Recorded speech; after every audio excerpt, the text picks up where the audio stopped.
Assalamualaikum warahmatullahi wabarakatuh. Innal hamdalillah nahmaduhu wa nasta'inuhu wa nastaghfiruh wa na'udzu billahi min shururi anfusina wa min sayyiati a'malina. May yahdihillahu fala mudilla lahu wa may yudlil fala hadiya lahu. Ashhadu an la ilaha illallah wahdahu la syarika lahu wa ashhadu anna Muhammadan 'abduhu wa rasuluh. يا أيها الذين آمنوا اتقوا الله حق تقاته ولا تموتن إلا وأنتم مسلمون يا أيها الناس اتقوا ربكم الذي خلقكم من نفس واحدة وخلق منها زوجها وبث منهما رجالا كثيرا ونساء واتقوا الله الذي تساءلون به والأرحام إن الله كان عليكم رقيبا يا أيها الذين آمنوا اتقوا الله وقولوا قولا سديدا يصلح لكم أعمالكم ويغفر لكم ذنوبكم ومن يطع الله ورسوله فقد فاز فوزا عظيما أما بعد فإن أصدق الحديث كتاب الله وخير الهدى هدى محمد صلى الله عليه وسلم وشر الأمور محدثاتها فإن كل محدثة بدعة وكل بدعة ضلالة وكل ضلالة في النار اللهم فصل وسلم على النبي الكريم وعلى آله وصحبه أجمعين فيا عباد الله أوصيكم ونفسي بتقوى الله والسمع والطاعة لعلكم تفلحون Ikhwatal Islam azakumullah. Para hadirin jamaah sidang Jumat yang dimuliakan oleh Allah Subhanahu wa taala, untuk mengawali sidang Jumat pada kesempatan siang hari ini, senantiasa khatib mengajak kepada diri khatib pribadi dan tentunya mengajak kepada jamaah secara umum untuk selalu dan terus meningkatkan kualitas keimanan, ketaatan dan ketakwaan kita.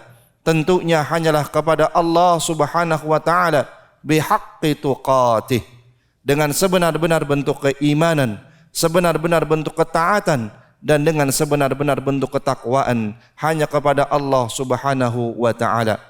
Artinya kita hanya menjadikan Allah tabaraka wa taala satu-satunya zat yang paling pantas untuk kita ibadahi. Kita tidak melakukan permintaan-permintaan dalam bentuk-bentuk ibadah, ataupun kita melakukan permohonan-permohonan dalam bentuk-bentuk ubudiyah, kecuali satu-satunya hak. Setiap permintaan dan permohonan itu hanyalah kita tujukan kepada Allah Subhanahu wa taala, sebagaimana yang telah diperintahkan oleh Rasulullah sallallahu alaihi wasallam, "Idza sa'alta fas'alillah wa idza ista'anta fasta'in billah."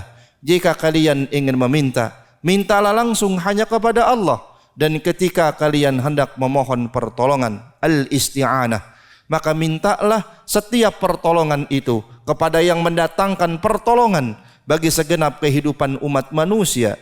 Sesungguhnya pertolongan itu satu-satunya hanyalah datangnya dari Allah Subhanahu wa taala. Iyyaka na'budu wa iyyaka nasta'in. Hanya kepada Allah Subhanahu wa taala kita semua beribadah, dan tentunya juga hanya kepada Allah Subhanahu wa ta'ala kita semua meminta dan memohon setiap pertolongan. Salawat dan salam kita sampaikan kepada suri tauladan kita, uswah dan qudwah terbaik di atas kehidupan kita, ialah Nabi Muhammad sallallahu alaihi wasallam. Semoga salawat dan juga salam tercurah limpahkan kepada seluruh keluarga besar beliau, min azwajihi wa dzurriyyatihi, istri-istri beliau dan anak-anak keturunan beliau, kepada para sahabat dan sahabiah, kepada para tabi'in dan tabi'ut tabi'in radhiyallahu ta'ala anhum ajma'in, dan juga kepada seluruh kaum muslimin, kepada orang-orang yang senantiasa istiqamah untuk setia, taat dan patuh dalam rangka ittiba', dalam rangka mengamalkan, dalam rangka menghidupkan, dalam rangka memperjuangkan seluruh sunnah-sunnah Rasulullah sallallahu alaihi wasallam di atas hidup dan kehidupan. Semoga Allah tabaraka wa taala menjadikan kita orang-orang yang termasuk di dalam bahagiannya. Ikhwatal Islam azakumullah, para hadirin jamaah sidang Jumat yang dimuliakan oleh Allah Subhanahu wa taala. Di antara sekian banyak ciri dari ibadur rahman, dari hamba-hamba Allah yang beriman, Tentu salah satunya adalah muraqabatullah, yakni satu kondisi, yakni satu keadaan di mana seorang hamba senantiasa merasa dirinya dipantau dan diawasi oleh Allah Subhanahu wa taala. Di dalam hatinya dan juga di dalam pikirannya senantiasa ia mengerti dan mengetahui bahwa setiap aktivitas yang dilakukan oleh dirinya tidak akan pernah luput dari pantauan Allah Subhanahu wa taala. Dia pun juga mengerti dan memahami bahwa sampai satu lembar daun pun yang jatuh di belahan muka bumi ini, itu pun juga semuanya berdasarkan pengetahuan dan ilmunya Allah Subhanahu wa taala. Maka ikhwatal Islam, para ulama pun mencatatkan di antara manfaat yang besar yang akan didapatkan oleh seorang hamba manakala di dalam dirinya lahir dan muncul sikap muraqabatullah, satu sikap yang dimana ia senantiasa merasa selalu diawasi dan dilihat oleh Allah Subhanahu wa taala. Di antara manfaat yang pertama kata para ulama adalah sikap muraqabatullah. Senantiasa dia diawasi, dilihat dan dipantau oleh Allah Subhanahu wa taala. Ketika ada sikap ini di dalam diri seorang hamba, di antara manfaat kebaikannya adalah yang pertama, menumbuhkan rasa khauf dan roja yang tentu hanya kepada Allah Subhanahu wa taala. Memunculkan rasa khauf, memunculkan rasa takut yang besar hanya kepada Allah Rabbul Alamin. Dan di saat yang sama di dalam dirinya juga tumbuh rasa ar-raja, sikap yang penuh pengharapan yang hanya ia sandarkan kepada Allah Rabbul Alamin. Berbicara tentang salah satu contoh bagaimana seseorang yang sudah di dalam dirinya merasa selalu diawasi, dilihat dan dipantau oleh Allah Subhanahu wa taala, sehingga muncul rasa khauf yang besar, sehingga muncul rasa khauf, rasa takut yang tinggi kepada Allah Subhanahu wa taala. Seperti sebuah contoh tatkala Nabi sallallahu alaihi wasallam menjelaskan tentang sab'atun yudhilluhumullahu fi dhillihi yauma la dhilla illa dhilluhu. Tatkala Rasulullah sallallahu alaihi wasallam menyebutkan ada 7 golongan, di mana 7 golongan ini adalah golongan-golongan yang akan mendapatkan naungan dari Allah Subhanahu wa taala pada hari kiamat kelak, di mana tentunya pada hari itu tidak ada naungan kecuali naungan itu hanyalah datangnya dari Allah Rabbul Alamin. Salah satu di antara 7 golongan itu adalah, yakni kata Rasulullah sallallahu alaihi wasallam, adalah rajulun, ada seorang laki-laki, ada seorang pemuda yang dimana tentunya pemuda ini diajak berzina oleh seorang wanita yang cantik. Dia telah berdua-duaan di satu tempat yang sepi, yang hanya mereka berdua. Namun tatkala hal itu hendak akan terjadi, maka laki-laki yang saleh ini, laki-laki yang di hatinya selalu tertanam Allah Subhanahu wa taala, senantiasa mengawasi dan mengetahui setiap gerak-geriknya, maka seketika pemuda yang beriman ini akan mengatakan, inni akhafullah, sesungguhnya aku takut kepada Allah Subhanahu wa taala. Sesungguhnya aku takut kepada Allah Subhanahu wa taala. Karena dia mengerti dengan ilmunya, dia mengetahui dan faham dengan pengetahuannya bahwasannya setiap sikap dan perbuatannya, walaupun itu di dalam tempat yang tersembunyi sekalipun, dia tetap mengerti dan mengetahui bahwasannya tidak ada satu gerak perbuatannya pun yang tidak diketahui oleh Allah Subhanahu wa taala. Muncul rasa takut yang besar di dalam hatinya, muncul rasa takut yang besar hanya kepada Allah Subhanahu wa taala. Dari mana sikap ini muncul? Tentu tidak lain kata para ulama adalah karena adanya sikap muraqabatullah. Dia merasa dan dia sadar bahwasannya apapun yang dilakukannya, walau dalam tempat tersembunyi sekalipun, kecuali semua itu pasti berada di bawah pengawasan dan pengetahuan Allah Subhanahu wa ta'ala. Begitupun juga dengan sikap muraqabatullah ini, menumbuhkan sikap roja, pengharapan yang sangat tinggi hanya kepada Allah Subhanahu wa ta'ala. Ingatkah kita tentang kisah seorang yang saleh di zaman dahulu kala, bahwasannya diketahui ada yang menyantak, ada yang menyampaikan kepadanya, atau ada yang bertanya kepadanya, bagaimana ketika ternyata Allah Subhanahu wa ta'ala menakdirkan dirimu masuk ke dalam neraka. Maka apa manfaatnya, apa gunanya setiap hari engkau beribadah kepada Allah Subhanahu wa ta'ala, kau ruku dan sujud sepanjang hari, sepanjang hidupmu. Bagaimana kalau ternyata Allah Subhanahu wa ta'ala di lauhil mahfudnya menetapkan kau ini menjadi penghuni neraka? Maka apa jawab orang soleh ini? Silahkan Allah menetapkan apapun atas diriku, karena yang aku tahu adalah tugasku di dunia ini hanyalah beribadah kepada Allah Subhanahu wa ta'ala. Ini contoh orang-orang saleh. Ini contoh orang-orang yang beriman, yang di dalam hatinya sudah tertancap kalimatullah, senantiasa merasa diketahui dan diawasi oleh Allah Subhanahu wa ta'ala, sehingga sikap ar-raja, pengharapan yang besar, menggantungkan hidupnya hanya kepada Allah Subhanahu wa ta'ala, sampai-sampai dia tidak peduli kalaupun misalnya Allah menetapkan dia menjadi penghuni neraka, baginya itu tidak masalah bagiku. Yang terpenting aku hidup di dunia ini hanya untuk mengabdikan diriku, hanya untuk beribadah kepada Allah Subhanahu wa ta'ala. Ini salah satu contoh tentang kesolehan orang-orang terdahulu. Ini merupakan salah satu contoh manfaat yang besar, kata para ulama, dari sikap muraqabatullah. Yakni yang pertama, menumbuhkan rasa khauf dan roja hanya kepada Allah Rabbul Alamin. Yang kedua, juga di antara manfaat kebaikannya, kata para ulama, yakni adalah menumbuhkan rasa mahabbah, menumbuhkan rasa cinta yang besar, menumbuhkan rasa cinta yang amat sangat tinggi kepada Allah Rabbul Alamin. Bukankah Al-Quran juga menyebutkan walladzina amanu asyaddu hubban lillah, dan sungguh di antara mereka orang-orang yang beriman. Bagaimana keadaan orang yang beriman itu? Asyaddu hubban lillah, kecintaan mereka amat sangat besar kepada Allah Rabbul Alamin.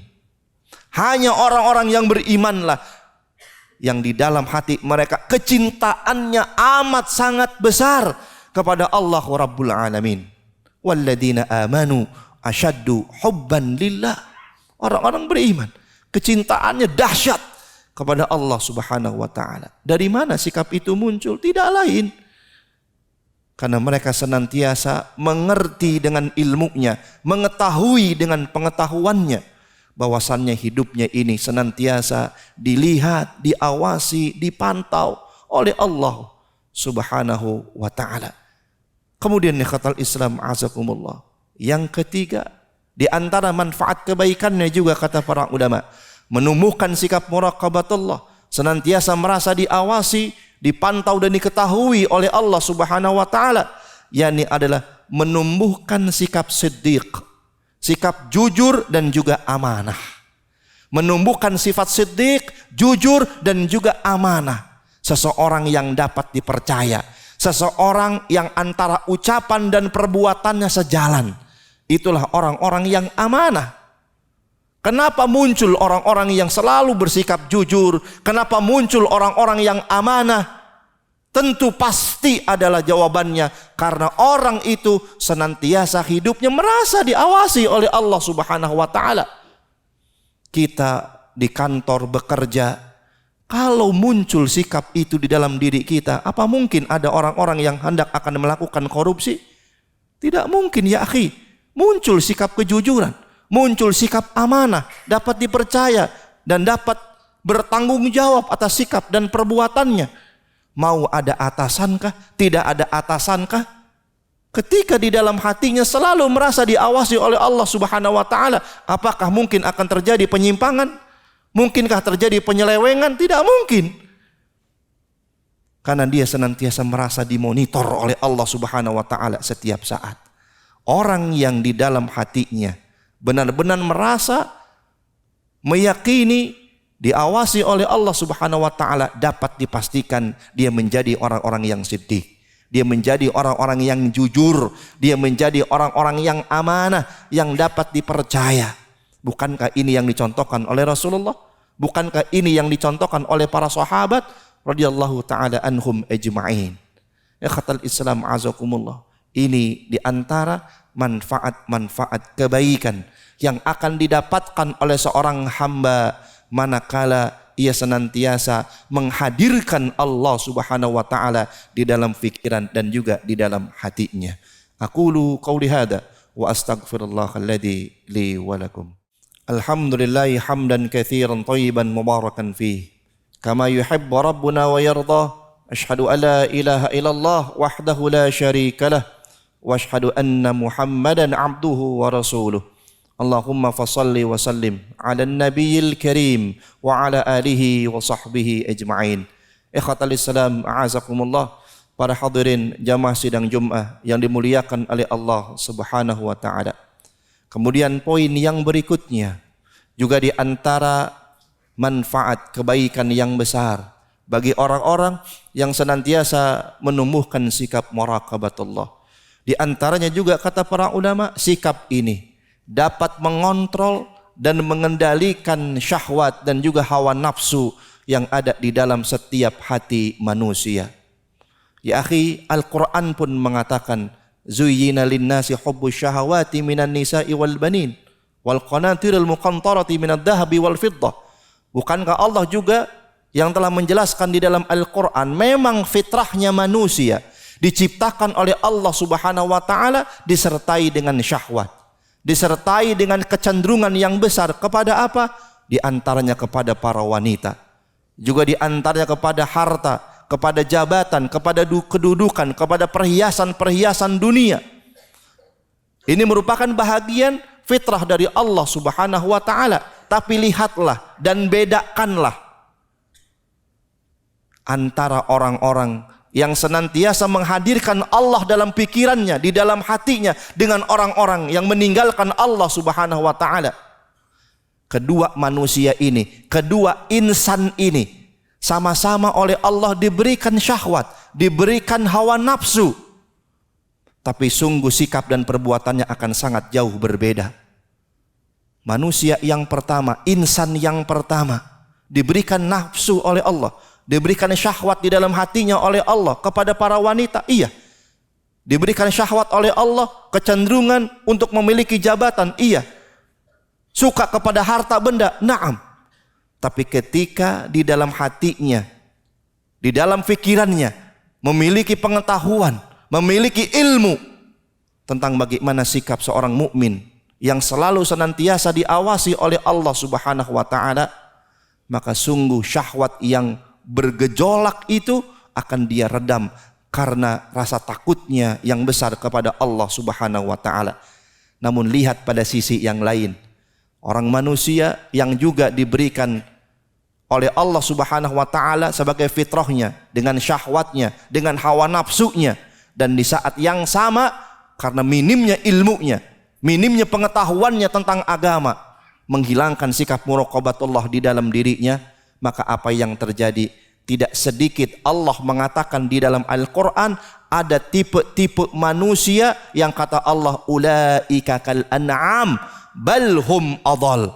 Sampai Allah mengatakan manusia yang seperti itu tidaklah bedanya dengan al-an'am, dengan bahimatul an'am, dengan binatang ternak. Bal hum adall, bahkan kata Allah mereka jauh lebih sesat bahkan dari binatang ternak sekalipun. Kenapa? Karena ada syahwat di dalam diri setiap manusia yang Allah sematkan kepada manusia. Maka ada orang-orang yang bisa mengontrol syahwatnya dan ada orang-orang yang melampaui batas di dalam syahwatnya. Kata Islam. Kemudian yang terakhir, dan juga masih banyak manfaat-manfaat yang lainnya. Di antaranya yang terakhir kata para ulama, maka sikap muraqabatullah akan menghantarkan seorang hamba itu adalah mati dalam keadaan husnul khatimah. Bukankah Nabi yang mengatakan innamal a'malu bil khawatim, sesungguhnya amal perbuatan itu yang dilihat endingnya, amal perbuatan itu yang dilihat akhirnya, yang dilihat adalah ujungnya. Berapa banyak orang-orang yang sejak awal beriman, taat beribadah, tapi kemudian di akhirnya ia tergelincir kepada perbuatan maksiat, kepada kekufuran, akhirnya dia mati dalam keadaan yang seperti itu. Maka mintalah kepada Allah Subhanahu wa taala agar kita benar-benar berada di atas istiqamah. Di antara doanya yang masyhur, yang setiap hari insyaallah kita baca, kalimatnya Rabbana la tuzigh qulubana ba'da idh hadaitana wa hab lana min ladunka rahmah innaka antal wahhab. Ya Allah ya Rabbana la tuzigh qulubana ba'da idh hadaitana. Jangan kau goyahkan lagi hati kami ini ya Allah. Ba'da idh hadaitana. Setelah kau berikan kepada kami hidayah. Jangan kau cabut lagi hidayah yang ada di dalam hati kami setelah kau berikan petunjuk kepada kami. Dan orang-orang yang selalu menghadirkan Allah dalam pikirannya, dalam hatinya, kata para ulama, orang itu berpotensi besar mati dalam keadaan husnul khatimah, mati dalam keadaan yang baik. Sebaliknya tentunya orang-orang yang jauh dari Allah, orang-orang yang tidak bisa menghadirkan Allah dalam dirinya, maka khawatir orang-orang itu menutup usianya dalam keadaan su'ul khatimah, dalam keadaan yang seburuk-buruknya.